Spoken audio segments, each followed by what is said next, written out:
ବନ୍ଧୁଗଣ ନମସ୍କାର। 20 ଅଗଷ୍ଟ 2025 ଦିନଟି ଅନେକ ରାଶି ପାଇଁ ନୂତନ ଆଶା ନେଇ ଆସିବ। କେଉଁ ରାଶି କ୍ୟାରିୟର, ଧନ, ସ୍ୱାସ୍ଥ୍ୟ ଏବଂ ପାରିବାରିକ ଜୀବନରେ ସଫଳତା ପାଇବେ ଏବଂ କାହାକୁ ସତର୍କ ରହିବାକୁ ପଡ଼ିବ, ଆସନ୍ତୁ ଜାଣିବା। ତେବେ ବନ୍ଧୁମାନେ ଭିଡ଼ିଓଟିକୁ ସ୍କିପ୍ ନ କରି ଶେଷ ପର୍ଯ୍ୟନ୍ତ ଦେଖନ୍ତୁ ଏବଂ ଭିଡ଼ିଓଟିକୁ ଯଦି ଭଲ ଲାଗିଥାଏ ତେବେ ଚ୍ୟାନେଲକୁ ଗୋଟେ ସବସ୍କ୍ରାଇବ୍ କରି ଦିଅନ୍ତୁ। ମେଷ ରାଶି, ଆଜିର ଦିନଟି ଭଲ ରହିବ। କର୍ମକ୍ଷେତ୍ରରେ ପରିବେଶ ଅନୁକୂଳ ରହିବ। ବିରୋଧୀମାନେ ମଧ୍ୟ ସହଯୋଗ କରିବେ। ଆପଣ ଏକ ନୂତନ କାର୍ଯ୍ୟ ଆରମ୍ଭ କରିପାରିବେ ଯାହା ଭବିଷ୍ୟତରେ ଲାଭ ଦେବ। ଆର୍ଥିକ ଦୃଷ୍ଟିକୋଣରୁ ଦିନଟି ସକାରାତ୍ମକ ରହିବ। ଲାଭର ସମ୍ଭାବନା ଅଛି। ଛାତ୍ରମାନେ ମନ ଦେଇ ଅଧ୍ୟୟନ କରିବା ଉଚିତ। ସେମାନେ ସଫଳତା ପାଇପାରିବେ। ପରିବାରରେ ଶୁଭ କାର୍ଯ୍ୟର ସମ୍ଭାବନା ଅଛି। ପାରିବାରିକ ପରିବେଶ ଉପଭୋଗ୍ୟ ହେବ। ପ୍ରତିକାର, ହନୁମାନଜୀଙ୍କୁ ସିନ୍ଦୁର ଅର୍ପଣ କରନ୍ତୁ। ଶୁଭ ରଙ୍ଗ ଲାଲ, ଶୁଭ ସଂଖ୍ୟା 3। ବୃଷ ରାଶି, କର୍ମକ୍ଷେତ୍ରରେ ଲାଭର ସମ୍ଭାବନା ଅଛି। ଆପଣ ପୁରୁଣା କାମ ଛାଡ଼ି ପାରିବେ। ଏକ ନୂତନ କାର୍ଯ୍ୟର ଆରମ୍ଭ ସମ୍ଭବ, ଯାହା ଆର୍ଥିକ ସ୍ଥିତିରେ ଉନ୍ନତି ଆଣିବ। ପରିବାର କିଣାବିକାରେ ଖର୍ଚ୍ଚ ହୋଇପାରେ। ପାଠପଢ଼ାରେ ଆଗ୍ରହ ବୃଦ୍ଧି ପାଇବ। ଆପଣଙ୍କୁ ସଫଳତା ମିଳିବ। ଆପଣଙ୍କୁ କିଛି ଭଲ ଖବର ମିଳିବ। ପରିବାରରେ ଖୁସିର ପରିବେଶ ରହିବ। ପ୍ରତିକାର, ଲକ୍ଷ୍ମୀଙ୍କୁ ପଦ୍ମଫୁଲ ଅର୍ପଣ କରନ୍ତୁ। ଶୁଭ ରଙ୍ଗ ସବୁଜ, ଶୁଭ ସଂଖ୍ୟା 5। ମିଥୁନ ରାଶି, କାମରେ ଅସ୍ଥିରତା ରହିବ। ବାହ୍ୟ ଯାତ୍ରା ସମ୍ଭବ କିନ୍ତୁ ସଫଳତା ସନ୍ଦେହଜନକ। ସମାପ୍ତ କାମ ନଷ୍ଟ ହୋଇପାରେ। ସତର୍କ ରହିବା ଜରୁରୀ। ଖର୍ଚ୍ଚ ବଢ଼ିପାରେ। ଅନାବଶ୍ୟକ ଖର୍ଚ୍ଚ ଏଡ଼ାନ୍ତୁ। ପାଠପଢ଼ାରେ ଆପଣଙ୍କର କମ୍ ଆଗ୍ରହ ରହିବ। ଧ୍ୟାନ ଅନ୍ୟତ୍ର ଯାଇପାରେ। ପାରିବାରିକ ମତଭେଦ ହୋଇପାରେ। କାହାର ସ୍ୱାସ୍ଥ୍ୟ ଖରାପ ରହିବ। ପ୍ରତିକାର, ଦୁର୍ଗା ସପ୍ତଶତୀ ପାଠ କରନ୍ତୁ। ଶୁଭ ରଙ୍ଗ ଧୂସର, ଶୁଭ ସଂଖ୍ୟା 4। କର୍କଟ ରାଶି, ଆପଣଙ୍କୁ ବହୁତ କଠିନ ପରିଶ୍ରମ କରିବାକୁ ପଡ଼ିବ। ବଡ଼ ପରିବର୍ତ୍ତନକୁ ଏଡ଼ାନ୍ତୁ। ସ୍ଥିରତା ବର୍ତ୍ତମାନ ପାଇଁ ଲାଭଦାୟକ ହେବ। ବୁଦ୍ଧିମାନ ଭାବରେ ନିଷ୍ପତ୍ତି ନିଅନ୍ତୁ। ଏକାଗ୍ରତାର ଅଭାବ ହୋଇପାରେ। ଆପଣଙ୍କୁ ଦୁଃଖଦ ଖବର ମିଳିପାରେ ଯାହା ଆପଣଙ୍କ ମନକୁ ବିଚଳିତ କରିବ। ପ୍ରତିକାର, ଭଗବାନ ଶିବଙ୍କୁ ଜଳ ଅର୍ପଣ କରନ୍ତୁ। ଶୁଭ ରଙ୍ଗ ଧଳା, ଶୁଭ ସଂଖ୍ୟା 2। ସିଂହ ରାଶି, ପଡ଼ି ରହିଥିବା କାର୍ଯ୍ୟଗୁଡ଼ିକ ସମାପ୍ତ ହେବ। ପ୍ରଗତି ହେବାର ସମ୍ଭାବନା ଅଛି। ଆପଣଙ୍କୁ ଏକ ନୂତନ ଚୁକ୍ତି କିମ୍ବା ସହଭାଗିତାରୁ ଲାଭ ହୋଇପାରେ। ନିବେଶରୁ ଭଲ ଲାଭ ମିଳିବାର ସମ୍ଭାବନା ଅଛି। ଛାତ୍ରମାନଙ୍କୁ ସେମାନଙ୍କର କଠିନ ପରିଶ୍ରମର ଫଳ ମିଳିବ। କୌଣସି ଧାର୍ମିକ ଘଟଣା ହୋଇପାରେ। ପରିବାର ସହିତ ଯାତ୍ରା କରିବାର ସମ୍ଭାବନା ରହିବ। ପ୍ରତିକାର, ସୂର୍ଯ୍ୟଙ୍କୁ ଜଳ ଅର୍ପଣ କରନ୍ତୁ।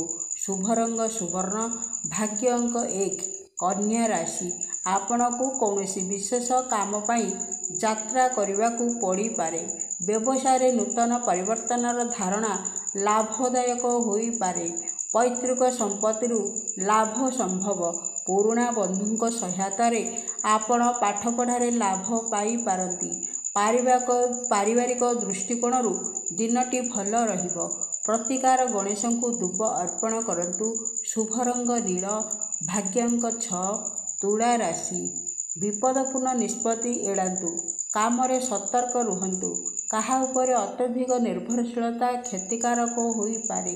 ବୁଦ୍ଧିମାନ ଭାବରେ ନିବେଶ କରନ୍ତୁ। ଅଧ୍ୟୟନରେ ଉତ୍ଥାନ ପତନ ହୋଇପାରେ। ପାରିବାରିକ ଚାପ ରହିବ। ମତଭେଦ ହୋଇପାରେ। ପ୍ରତିକାର, ମା ଦୁର୍ଗାଙ୍କୁ ଲାଲ ଚୁନରି ଅର୍ପଣ କରନ୍ତୁ। ଶୁଭ ରଙ୍ଗ ଗୋଲାପୀ, ଶୁଭ ସଂଖ୍ୟା 7। ବିଛା ରାଶି, ସ୍ୱାସ୍ଥ୍ୟ ସମସ୍ୟା ବୃଦ୍ଧି କରିପାରେ। କାମ ପ୍ରଭାବିତ ହେବ। କାରବାର ସତର୍କତାର ସହ କରନ୍ତୁ। ଆଇନଗତ ଦସ୍ତାବିଜ ଯାଞ୍ଚ କରିବା ଆବଶ୍ୟକ। ଅନାବଶ୍ୟକ ଖର୍ଚ୍ଚ ବଢ଼ିପାରେ। ସ୍ୱାସ୍ଥ୍ୟ କାରଣରୁ ଅଧ୍ୟୟନ ପ୍ରଭାବିତ ହୋଇପାରେ। ପାରିବାରିକ ବିପଦ ସମ୍ଭବ। ସ୍ଥାନ ପରିବର୍ତ୍ତନ ହେବାର ସମ୍ଭାବନା ରହିପାରେ। ପ୍ରତିକାର, କଳା ରାଶି ଦାନ କରନ୍ତୁ। ଭାଗ୍ୟ ରଙ୍ଗ ଲାଲ, ଭାଗ୍ୟବାନ ସଂଖ୍ୟା 8। ଧନୁ ରାଶି, ନୂତନ କାର୍ଯ୍ୟ ଆରମ୍ଭ କରିବା ପାଇଁ ଆପଣଙ୍କୁ ଆର୍ଥିକ ସାହାଯ୍ୟ ମିଳିବ। ଆପଣଙ୍କୁ ଲାଭ ପାଇଁ ଭଲ ସୁଯୋଗ ମିଳିବ। ଆର୍ଥିକ ସାହାଯ୍ୟ ସହିତ ପରିସ୍ଥିତିରେ ଉନ୍ନତି ହେବ। ଛାତ୍ରମାନେ ସେମାନଙ୍କର କଠିନ ପରିଶ୍ରମର ଫଳ ପାଇବେ। ପାରସ୍ପରିକ ମତଭେଦ ସମାଧାନ ହେବ। ନୂତନ ସଦସ୍ୟଙ୍କ ଆଗମନ ସମ୍ଭବ। ପ୍ରତିକାର ହନୁମାନ ଚାଳିଶା ପାଠ କରନ୍ତୁ। ଶୁଭ ରଙ୍ଗ ହଳଦିଆ। ଭାଗ୍ୟ ଅଙ୍କ 9। ମକର ରାଶି, ଆପଣଙ୍କୁ କିଛି ଭଲ ଖବର ମିଳିବ। କାମରେ ପ୍ରଗତି ହେବ। ସମ୍ପତ୍ତି କାରବାରରୁ ଆପଣଙ୍କୁ ଲାଭ ମିଳିବ।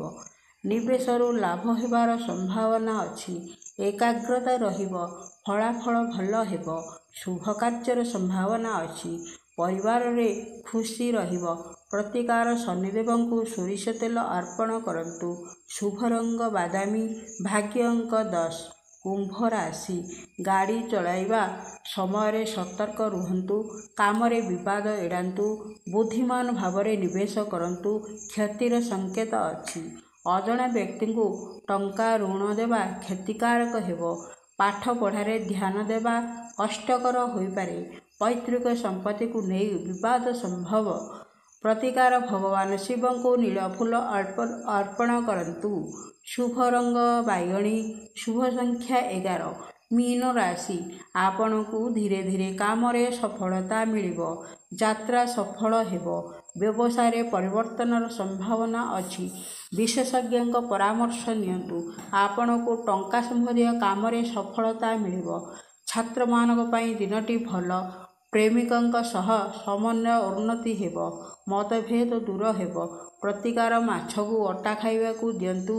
ଶୁଭ ରଙ୍ଗ ରୂପା। ଶୁଭ ସଂଖ୍ୟା 12।